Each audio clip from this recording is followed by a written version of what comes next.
All right, something to keep in mind with mowers here. These guys love to crank the RPMs to 35, 3600 RPM, and you have to realize that these engines are set at optimal torque at the specific RPM for that engine. So, like these Kawasaki's, the Kohlers, most of these need to run at 3200 RPM. That's when you're going to get optimal torque.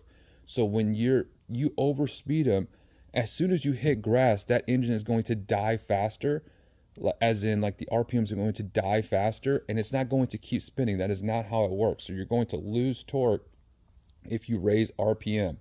So just keep that in mind. These have to run at optimal RPM to get the most out of your engine and out of your mower. So making them overspeed actually isn't helping your mower. Okay, and just to follow up on that, here's a document from some of my training that I did, and I want to, read something pretty important here. Usually, horsepower goes up as the engine RPMs go up. So you can see horsepower is going to go up at a certain RPM, and that's why 3,000 to 3,200 RPM is pretty much optimal, because you can see it starts to flatten out right here.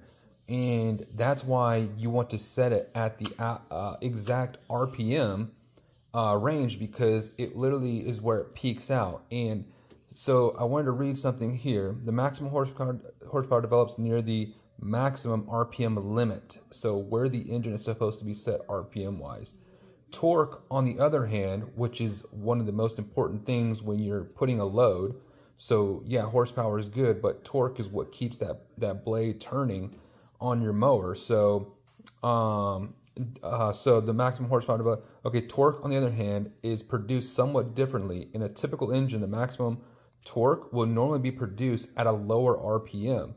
So when you ramp this RPM higher than it should be, you're going to lose torque, because at that point you're getting a little bit of horsepower, but you're losing torque. So the perfect balance is what the engine is spec'd to be set at for RPM. So if you're cranking the RPMs, yes, it sounds louder and sounds like it's going to work a lot harder, but in the end, set your RPMs to the engine specifications, because just because it sounds louder doesn't mean it's working better.